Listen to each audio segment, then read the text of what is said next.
Hey everyone, this is Pete, and today I'd like to talk about a game that I don't see discussed all that often. One which absolutely blew me away back in the day, and which I still find incredibly fascinating and enjoyable now. That game is Space Rogue, from Origin Systems, developed by Paul Neurath. Like many of Origin's other titles, it began its life on Apple II and Commodore 64 in 1989, then MS-DOS PC, Macintosh, Amiga and ST ports followed a year later, with the ST version, of course, being the one I have experience with. On paper, Space Rogue might sound like an Elite ripoff, as it's a game where you have your own spaceship, fly around a sandbox galaxy, and make money through trading, bounty hunting and/or piracy. Money which you subsequently invest into making your ship more suited for trading, bounty hunting and/or piracy. But Space Rogue is so much more than that. So I wanted to take a bit of time to celebrate it today, because while I respect Elite for how influential and even revolutionary it was in many ways, I have to confess I've never really liked it all that much, and I'm still not a huge fan of it to this day. It's the controls, and the stupid radar, and the bloody Thargoids, and the bastard annoying docking sequences, and you know what, let's maybe talk about this another time. Space Rogue, meanwhile, was an absolute obsession of mine back when I first played it, and having returned to it just recently, I feel I was entirely justified in liking it so much. It takes some of the concepts of Elite and then builds on them to create something altogether different in feel. As with anything, your mileage may vary on whether or not you personally consider it to be a better game overall, but I certainly like it a lot more. Space Rogue opens with a simple introductory sequence which concludes with you finding yourself in possession of a somewhat battered Sunracer class spaceship. Specifically, while on a salvage operation investigating said ship, which appeared to be abandoned and adrift in space, its pilot nowhere to be seen, your colleagues in their vessel are vaporised by the insectoid Manchi forces, leaving you all alone among the stars. The Manchi, believing your lifeless ship to be little more than space debris, depart as suddenly as they arrived, leaving you dazed, confused, and at the helm of the spacefaring equivalent of a 40-year-old Ford Transit that hasn't been serviced for at least a decade. From here, it's up to you to determine what to do next. A good first step would, of course, be to set course for the local starbase, make any necessary repairs to your ship to ensure it's not a complete death trap, and start looking for gainful employment. In the Far Arm, where Space Rogue is set, all of my previous employers are dead is not seen as a particularly unusual reason for leaving your last job, so as long as you have a means of getting around, you can start making a bit of money. That is, if you can get yourself a proper pilot's license, a fairly simple process which involves knowing the answer to some surprisingly specific physics questions. There are several distinct components to Space Rogue, all of which you'll need to engage with in order to succeed in the game, regardless of how you choose to approach it. And it's in how these components work together that Space Rogue distinguishes itself from being just a straightforward clone of Elite. Long-range navigation, for example, isn't just a case of warping from system to system and then pointing at a space station until it gets big enough to fill the screen.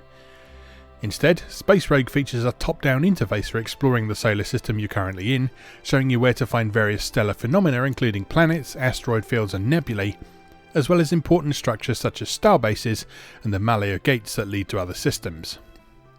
You can scan around the system and query areas that have messages attached to them. In this way you can gather information about the Far Arm and the various groups that populate the region.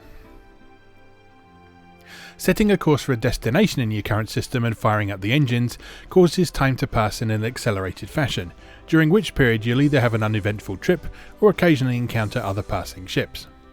Either way, you'll eventually end up back in the 3D view you started the game in, and it's here you'll take more direct control of your ship. In Space Rogue, you can pilot your ship in one of two modes. Cruise mode is the most immediately understandable, as it pretty much just means you point your ship in a direction and set your speed, and that's the way you fly. There's none of Elite's annoying rolling around your central axis and pitching up and down until you face your destination. You just turn, pitch and roll if required, and off you go. If you play the Space Sim from Wing Commander onwards, this will immediately feel natural, with a bit of a caveat we'll come on to in a moment. Newtonian flight mode is the interesting setting. Here, your ship's rotation and thrust are handled independently, meaning you can start flying in one direction and spin your ship around while continuing to move in the original direction. If you'd ever wondered how Asteroid's distinctive flight model would feel from a first-person perspective, Newtonian flight mode is the option for you. It's not just a gimmick though. Newtonian flight mode is useful for making strafing manoeuvres during combat, allowing you to shoot at an enemy as you fly past them. Plus it can also be used for nifty slingshot manoeuvres around larger astral bodies if you so desire. This can be handy for making a speedy escape, but you should be aware that your ship is not capable of atmospheric flight, so don't get too close to any planets you see. You can switch between the two flight modes at will, so there's no need to commit to one or the other. You can just change as the situation demands. Or if you really don't get on with Newtonian flight mode's idiosyncratic handling, you can just stick with cruise mode. It's a nice nod to accessibility and acknowledges the fact that spaceships aren't just cars with 6 degrees of freedom. It's worth noting at this point that while there is space combat in Space Rogue, the early part of the game is fairly peaceful, so you can spend a decent number of hours just enjoying pootling around in space. This gives you a good chance to get to grips with how your ship handles before you're expected to do anything too dangerous. And besides, combat isn't the only danger. Some sectors include stellar features such as nebulae, antimatter shards, or asteroids that you'll need to carefully avoid as you proceed on your way. Controlling Space Rogue can be handled with the keyboard, mouse or joystick, and on the ST version the mouse is, in most circumstances, the most preferable option for the 3D spaceflight sequences. This allows for analog style control, with your ship turning more sharply and quickly the further from the centre of the screen the mouse cursor is, similar to how the later Wing Commander implemented mouse controls. The resemblance is not a coincidence. Keyboard control meanwhile makes use of a system similar to that found in Sublogic's Flight Simulator 2, that which would later become Microsoft Flight Simulator, in that pressing a directional key multiple times increases your rotational velocity in that direction with each tap. Rotation can be stopped either by applying a proportional amount of rotational thrust in the opposite direction, or simply tapping the middle button of the control key cluster, 5 on the numeric keypad on the ST, to automatically centre all the control surfaces. It takes a bit of getting used to and is fine for slow-paced precision manoeuvres, but for everything else the mouse is usually a better option. And don't even think about attempting to fly this thing with the digital joystick, that way lies madness. The really interesting thing about Space Rogue's spaceflight sequences is that they've clearly been designed to have more of a simulation feel than many other games. The game's flight model is very much Star Trek as opposed to Star Wars. In other words, your ship feels more like a heavy, ungainly naval vessel than a nimble jet fighter. There's a real sense of weight to your spacecraft, to such a degree that if you try and make tight turns in cruise mode at high velocities, you'll just end up doing whatever the interstellar equivalent of skidding is, drifting sideways as the force your engines is applying struggles to catch up with the momentum your ship already has. This is relevant, because there are certain circumstances where you need to be fairly precise with your flying. The first and most obvious is when docking with various types of space station, which typically have a specific part that you need to bump into in order to dock. And you need to ensure you're not going too fast either, otherwise you'll just damage your ship. The second is travelling between star systems. To move from one star system to another in Space Rogue, you need to use the Malia gates. There is generally at least one of these in each solar system, and they can easily be spotted on the navigational chart. Once you're in the vicinity, you'll need to fly your ship into the tube-like structure with sufficient velocity, which will cause you to be pulled into one of the many wormholes left behind by the obligatory ancient and possibly maybe extinct alien civilization that facilitates faster than light travel over great distances. Mechanically speaking, to pass through the wormhole you simply have to fly through all the rings, which initially looks simple enough. However, you'll quickly discover if you attempt to navigate these twisty tubes at full pelt, your ship simply isn't manoeuvrable enough to be able to stay on course. This will result in a failed jump, plopping you right back where you started, doubtless feeling slightly embarrassed if anyone else happens to be in the same sector as you, observing your ineptitude from afar and laughing to themselves. Instead, traversing the wormholes is a balance of speed and accuracy. You need to stay on course for the jump to be successful, and you need to keep your speed up at least a little in order to ensure the corrosive gases inside the wormhole don't completely eat through your hull. Go too fast though and you'll slide off course, so it's important to find the optimal pace at which you feel like you can handle the wormholes, and keep a few credits on hand to repair your hull when you next stop at a space station. Since you don't have to worry about fuel in Space Rogue, repairing wormhole damage forms the bulk of your travel expenses as you move from place to place. And those places you're moving between demonstrate probably the most interesting part of Space Rogue compared to its contemporaries, the fact that you can get out of your ship, walk around and talk to people. This might sound fairly pedestrian today, though it is worth noting that several modern space sims took several rounds of updates and DLC before you could leave the cockpit, but in 1990 it was an absolute revelation. No longer was Space Rogue just a space sim or just a dry trading game. Now you, as an individual, had a presence in the game world beyond that of your ship, and you were a character in your own right. On foot, things unfold in a similar fashion to Origin's Ultima games. Your surroundings are depicted as a top-down tile-based map, and you can explore relatively freely. Your actions are limited to talking to people and examining the things in front of you. There's no on-foot combat system, for example, but just those two options open the door to all manner of possibilities thanks to the game's text-based interactions. Walk up to a sign and you can read it. Inspect a spacesuit hanging on the wall and you might find a useful item. Chat with the locals and you might get some useful information worth following up on. Play the galaxy's hottest arcade game, Hive, which can be found in most bars. And you can even get drunk, though I don't recommend this because it makes getting around on foot really annoying, just like real life. At least the interstellar authorities don't appear to mind you piloting your ship while clearly still under the influence. As you progress, Space Rogue gradually starts to introduce a core narrative to you, which you can choose to follow at your own pace, or indeed ignore completely if you just want to explore the galaxy, trade, and get into occasional spaceborne tussles. Conversations in Space Rogue unfold through a combination of selectable dialogue options and a freeform keyword system. Most of the information you need will be acquired through the straightforward dialogue options, but occasionally you'll need to use the keyword system to give passwords or say specific things to people, usually as a means of completing quests. Not everyone is helpful or has your best interests at heart, but there are certainly some weird and wonderful characters to interact with as you explore the Far Arm, and you'll probably want to take notes on what people tell you as you play. Outside of chatting with friendly folks, most places you visit also have shops where you can buy and sell goods for trade, purchase upgrades for your ship, and make repairs as required. The trade aspect is one area where Space Rogue differs quite significantly from Elite.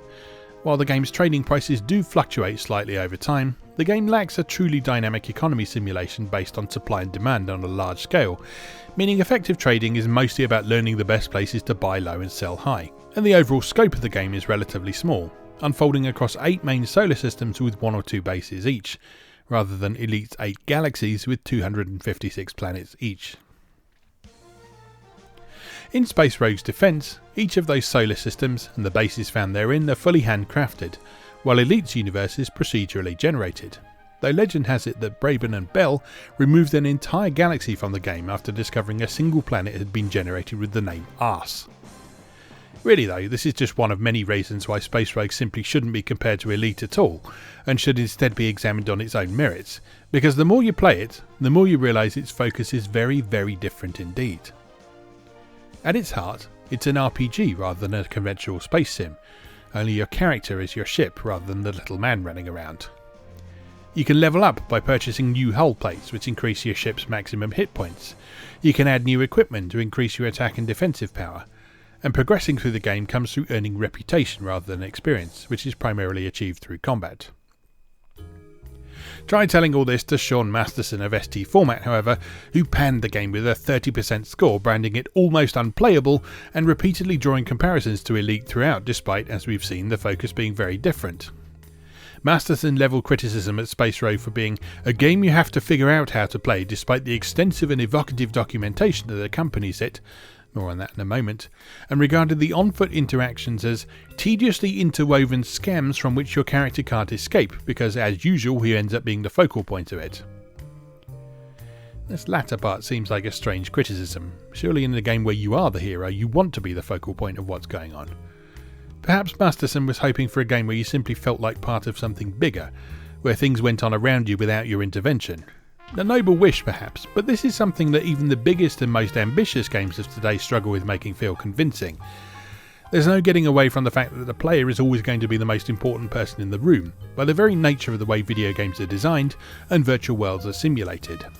Speaking of rooms, Masterson also complained that Space Rogue follows the line of sight philosophy so eagerly adopted by Origin years ago. In other words, your character can't see what's on the other side of a closed door. This is an even stranger criticism, particularly considering the on-foot sections are not supposed to be action-packed affairs, and in at least one instance during the game's plot, Not knowing what is beyond the next door is a deliberate means of increasing tension as a narrative device. I should probably note that Masterson's opinion, as was often the case with ST format's notoriously stingy and often outright grumpy reviews, was something of an outlier when taken in the context of reviews across all formats. The multi-format Ace magazine gave the PC version a respectable 765 out of 1,000. Yes, they really did rate things out of 1,000 points, noting that it was an initially awkward game which will soon hold you in its web of intrigue. The delightfully irreverent Zero magazine rated the Amiga version 86%, noting that despite the huge wodge of a manual, this corking space trading game is dead easy to get into. And Zap magazine was particularly taken with the original Commodore 64 release, devoting a 2-page spread to explaining their review score of 97%, with writers Stuart Wynn, Phil King and Robin Hogg all lavishing praise on the game and ultimately declaring it the ultimate space opera on your C64, with you in the starring role, and an elite-beating masterpiece. Space Rogue isn't beyond criticism, of course. Its sound is minimal, regardless of version, though this was nothing unusual for games of this type at the time. And something in the game's engine causes keyboard responsiveness in the navigation and on-foot segments to drop noticeably if you don't turn off mouse controls beforehand. And you can only do this while you're in the 3D spaceflight mode. You can also, for some reason, only save the game while you're in space, not on foot or on the navigation screen. Annoying? Mildly, but hardly game-breaking, and you soon learn to live with these things in one way or another. These minor nitpicks aside, Space Rogue as a complete package is excellent. And at this point we should probably note that its physical release is a typically elaborate Origin affair, featuring some of the all-time cheesiest cover art, which apparently went specifically against creator Paul Neurath's wishes, but which was firmly in keeping for other Origin games of the period. The contents of the box include not only the game discs and the quick reference sheet, but also a short novella to give some further narrative context, and the huge wodge of a manual Zero mentioned, positioned as the in-universe owner's manual for the ship you take possession of in the introductory sequence. There are even handwritten notes from the ship's previous owner scrawled in the margins, making it clear that all is not entirely as it might first appear in the far arm. ST Format's review is partially accurate in that despite the depth the documentation goes into, none of it really tells what your overall objective is. That's for you to discover or decide for yourself as you play. But this was always the case for freeform space sims, and indeed the introductory sequence to Space Rogue even outright states that you've been left alone with no clear goal save survival. As for the legacy of this oft-forgotten game, it's actually surprisingly considerable. Chris Roberts, who was already working for Origin at the time, was reportedly a big fan of Space Rogue, leading many to believe its blend of space sim and narrative was a key inspiration for his subsequent development of the Wing Commander series. On top of that, this was far from creator Paul Neurath's last ambitious project in the games industry. Shortly after Space Rogue's 16-bit ports released, Neurath would leave Origin to found Blue Sky Productions, later known as Looking Glass Studios, the company behind, among other things, the widely beloved Ultima Underworld, System Shock and Thief series. Is Space Rogue the greatest space game you'll ever play, and an elite beater? That's a matter of opinion more than anything else, since, as we've already said, it's quite a specific type of experience that isn't directly comparable to Braben and Bell's influential classic. But I can say one thing: it's a game that left an incredibly strong impression on me as a kid, one that still fascinates me to this day, and one that absolutely deserves not to be forgotten. So I've done my part, why not check it out for yourself? The MS-DOS PC version is available on Steam and GOG.com right now, after Night Dive Studios picked up the rights a few years back. Perhaps not coincidentally, shortly after a completely unrelated indie title called Space Rogue released, and prompted the 10 people who remember the original Space Rogue to all pop out the woodwork and go, hang on a minute. I'll leave that with you. In the meantime then, it just remains for me to say, as always, thank you very much for watching, and I'll see you again next time.